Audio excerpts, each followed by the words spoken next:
নমস্কার। খবরের অন্তরালের খবর নিয়ে ক্যালকাটা ডায়ালগস থেকে আমি মনোজ দাস। ইংরেজিতে একটি প্রবাদ আছে, truth is stranger than fiction, যার অর্থ সত্যি অনেক সময় গল্প কথার চেয়েও অদ্ভুত হয়। কথাটা মনে পড়ল একটি খবর শুনে। খবরটি আপাতভাবে অবিশ্বাস্য, কিন্তু সত্যি না হওয়ার কোনো কারণ নেই। খবরটা হলো, বাংলাদেশের হাসিনা সরকারের পতন ঘটাতে পাকিস্তানের গুপ্তচর সংস্থা আইএসআই এবং ইসরায়েলের গোয়েন্দা সংস্থা মোসাদ একযোগে কাজ করেছিল। তাদের এই যোগ সাজসের নির্দেশনা এসেছিল খোদ আমেরিকার গোয়েন্দা সংস্থা সিআইএ এর কাছ থেকে। আমি জানি এই পর্যন্ত শুনে অনেকের ভুরু কুঁচকে উঠেছে। তারা ভাবছেন আমি ফালতু খবর দিচ্ছি, কারণ ইসরায়েলের বাংলাদেশে কি স্বার্থ। যারা এমনটা ভাবছেন তাদের উদ্দেশ্যে বলি, দয়া করে চলে যাবেন না, আর একটু শুনুন। বাংলাদেশে হাসিনা সরকারের পতন ঘটাতে আইএসআই এবং মোসাদ কি করেছে সে কথা বলার আগে, যারা বিশ্বাস করেন যে এই পাকিস্তানের গুপ্তচর সংস্থার সঙ্গে ইসরায়েলের গুপ্তচর সংস্থার কোনো যোগ থাকতে পারে না, তাদের মধ্যে পারস্পরিক যোগাযোগ অসম্ভব, তাদের বিশ্বাস যে কতটা অবাস্তব এবং তারা যে কতটা মিথ্যে কথা জানেন সেই বিষয়ে বলি। পাকিস্তানের আইএসআই এবং ইসরায়েলের মোসাদ এই গুপ্তচর জোটের, এদের কিন্তু একটা জটিল ইতিহাস আজকের নয়, অনেক কাল আগের থেকে শুরু হয়েছে। কেন হবে না? কারণ আজকের পৃথিবীতে কেউ কারোর যেমন অ্যাবসলিউট বন্ধু নয়, তেমনি অ্যাবসলিউট শত্রুও নয়। তেমনি আইএসআই এবং মোসাদের মধ্যে একটা গোপন সহযোগিতার দীর্ঘ ইতিহাস আছে। পাকিস্তানের আন্তর্জাতিক গোয়েন্দা সংস্থা আইএসআই এবং ইসরায়েলের মোসাদের মধ্যে একটি আপাত বিরোধপূর্ণ কিন্তু আবার ভেতরে ভেতরে তালমেল, এইরকম একটা জটিল সম্পর্ক রয়েছে। যদিও পাকিস্তান কখনোই আনুষ্ঠানিকভাবে ইসরায়েলকে স্বীকৃতি দেয়নি এবং প্রকাশ্যে ইসরায়েল বিরোধী অবস্থান তাদের এত তীব্র, এই গাজা নিয়ে, প্যালেস্টাইন নিয়ে পাকিস্তানে কি বিপ্লব, কি প্রতিবাদ মিছিল, পাকিস্তানের সরকারের তাদেরও কত কথা, সবই তো শুনেছেন।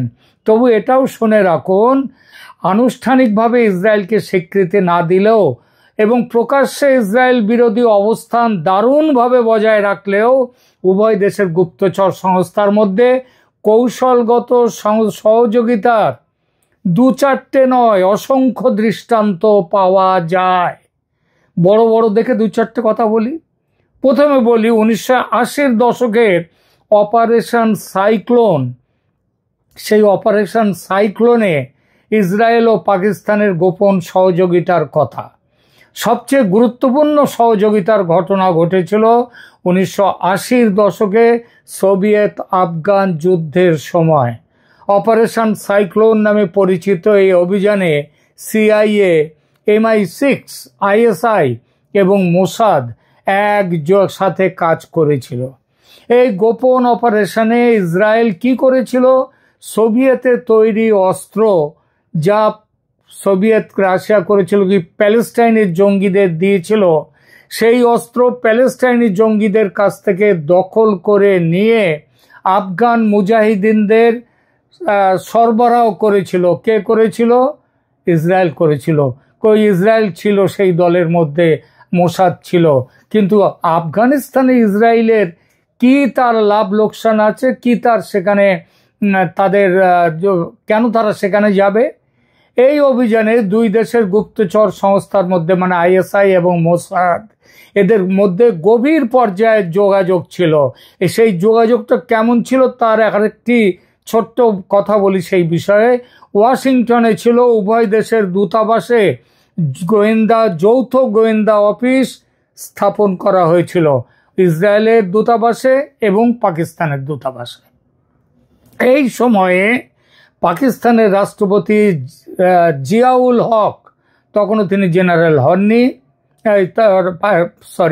পাকিস্তানের রাষ্ট্রপতি জেনারেল জিয়াউল হক তিনি আইএসআই এবং মোসাদের মধ্যে একটি গোপন যোগাযোগ চ্যানেল খুলেন।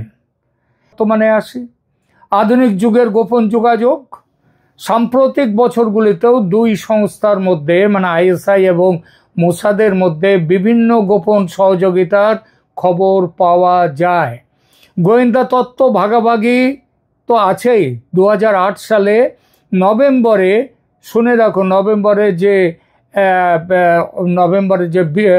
বিস্ফোরণ হয়েছিল মুম্বাইতে, তার আগে সেই বিস্ফোরণের মানে হামলার আগে পাকিস্তানের আইএসআই ইসরায়েলি নাগরিকদের বিরুদ্ধে সন্ত্রাসী হামলার তথ্য, যে এখন একটা সন্ত্রাসী হামলা হতে পারে বোম্বাইতে, সেটা আইএসআই পৌঁছে দিয়েছিল মোসাদের কাছে।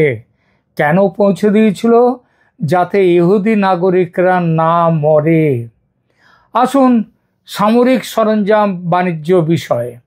2013 সালে ব্রিটেনের একটি বিভাগ প্রকাশ করে যে ইসরায়েল ব্রিটেনের মাধ্যমে পাকিস্তানে ইলেকট্রনিক যুদ্ধ ব্যবস্থা এবং বিমানের খুচরো যন্ত্রাংশ রপ্তানি করেছে। তখন অবশ্য চীনের সাথে এতটা ভাব হয়নি, পাকিস্তানের চীনা অস্ত্রেরও তখন পাকিস্তানের সাথে তখনও চলেনি অস্ত্র কেনা বেচা। বর্তমান যুগে আইএসআই মোসাদের সম্পর্ক কেমন আছে শুনুন সে কাহিনী। বর্তমানেও দুই সংস্থার মধ্যে সহযোগিতা অব্যাহত। 2023 সালে মোসাদ একটি অপারেশনে ইরানি চক্রের এক সদস্যের স্বীকারোক্তি পেয়েছিল। সেখানে সে বলেছিল যে আইএসআই ইহুদি ও ইসরায়েলি নাগরিকদের হত্যার ষড়যন্ত্রে জড়িত। তবে এই তথ্যের বিশ্বাসযোগ্যতা নিয়ে প্রশ্ন তুলেছিল পাকিস্তান। তাহলেও এই দুই সংস্থার মধ্যে সম্পর্ক যে কতটা জটিল সেটা বোঝা যায়। কবি খুশি কবি গমের মতো, কবি দোস্তি কবি দুশ্মনী, এটাই আইএসআই এবং মোসাদের মধ্যে। এবং অতি সম্প্রতি আপনারা হয়তো খবর পেয়েছেন ইরানের সাথে পাকিস্তানের খুব ঝামেলা হচ্ছে। এই ঝামেলার মূলে কিন্তু ইরানকে টাইট দেওয়ার জন্য ইসরায়েলের মোসাদ কিন্তু পাকিস্তানের আইএসআই এর সঙ্গে মিলে ইরানের উপরে আক্রমণ চালাবার পরিকল্পনা করেছে। সুতরাং বাংলাদেশে হাসিনা সরকারের পতনে আইএসআই এর সঙ্গে মোসাদের যোগাযোগ নিয়ে কিছু বললে সেটা যে উড়িয়ে দেয়া যায় না, সেটা এবার বুঝছেন তো। ভারতীয় গোয়েন্দা সংস্থাগুলোর বিশ্লেষণ অনুযায়ী পাকিস্তানের আইএসআই এবং চীনা গোয়েন্দা সংস্থাগুলো 2024 সালে শেখ হাসিনা সরকারের পতনে গুরুত্বপূর্ণ ভূমিকা পালন করেছে। জামায়াতে ইসলামী ছাত্র সংগঠনের মাধ্যমে অনুপ্রবেশ ঘটিয়েছে। গোয়েন্দা তথ্য অনুযায়ী ইসলামী ছাত্র শিবির, যা জামাতে ইসলামী বাংলাদেশের ছাত্র সংগঠন, সেটা মূল চালিকা শক্তি হিসেবে কাজ করেছে। এই সংগঠনটি আইএসআই এর সমর্থন পুষ্ট এবং প্রকৃতপক্ষে ছাত্র কোটা আন্দোলনকে হাসিনা সরকারের বিরুদ্ধে একটি বিস্তৃত রাজনৈতিক আন্দোলনে রূপান্তরিত করেছে এই শিবির। বাংলাদেশে আমেরিকার স্বার্থ সুনিশ্চিত করতে আসরে তখন নামানো হয় মোসাদকে। শেখ হাসিনার চারপাশে তার সরকারের গুরুত্বপূর্ণ বহু পদে যে আওয়ামী লীগের ছদ্মবেশধারী হাসিনার শত্রুদের বসানো হয়েছিল, সেই প্ল্যান চূড়ান্ত করার ব্যাপারে আইএসআই খুব একটা অ্যাক্টিভ হতে পারেনি। যতটা অ্যাক্টিভ হয়েছিল, কারা হতে পারেনি কেন, কিন্তু এই কাজটা আইএসআই এর হাত থেকে সিআইএ নিয়ে এরপরে মোসাদের হাতে দিয়ে দেয় এবং এই কাজটা করে মোসাদ। তারা মার্কিন দূতাবাস, জাতিসংঘের অফিসের মাধ্যমে কাজটা সম্পন্ন করে। তবে এই বিষয়ে আইএসআই ও মোসাদের তুরুপের তাস ছিল একজন মানুষ, তার নাম ডক্টর মোহাম্মদ ইউনুস, যার সঙ্গে ইসরায়েলের এবং ইহুদি তাদের অনেক পুরনো সম্বন্ধ। সেই সম্বন্ধের কথাটা আর এখানে বলছি না, আপনারা জানেন, একটু খবর করলেই পেয়ে যাবেন আইএসআই এর সঙ্গে, এই মোসাদের সঙ্গে, ইসরায়েলের সঙ্গে মোহাম্মদ ইউনূসের কত পুরনো সম্পর্ক। গোয়েন্দা তথ্য অনুযায়ী আইএসআই সমর্থিত জামায়াতে ইসলামী এই 2024-এর শুরুতে হাসিনা সরকারকে অস্থিতিশীল করার জন্যে উল্লেখযোগ্য আর্থিক সহায়তা পেয়েছিল। এই অর্থায়নের একটি বড় অংশ পাকিস্তানে কর্মরত চীনা সংস্থাগুলো থেকে এসেছিল। অর্থ আসে ইউএসএআইডি, ইউএসএইড প্রকল্পের মাধ্যমে। সামাজিক মাধ্যমে প্রচারণা, আন্দোলনের সময় প্রায় 500টি নেতিবাচক টুইট হাসিনা সরকারের বিরুদ্ধে করা হয়েছিল, যার মধ্যে অনেকগুলো পাকিস্তানি অ্যাকাউন্ট থেকে এসেছিল। আইএসআই সদস্যরা নকল ছাত্র পরিচয়ের ছদ্মবেশে সামাজিক মাধ্যমে ছাত্রদের উস্কে দিয়েছিল। এ ব্যাপারেও তাদের সঙ্গে ছিল মোসাদ। তো লন্ডনে পরিকল্পনা এবং বিএনপির সঙ্গে যে যোগাযোগ ছিল, গোয়েন্দা রিপোর্ট অনুযায়ী বাংলাদেশের সরকার পরিবর্তনে নীল নকশা লন্ডনে পাকিস্তানের আইএসআই এর সহযোগিতায় প্রস্তুত করা হয়েছিল। বাংলাদেশি কর্মকর্তারা দাবি করেন যে বিএনপির ভারপ্রাপ্ত চেয়ারম্যান তারেক রহমান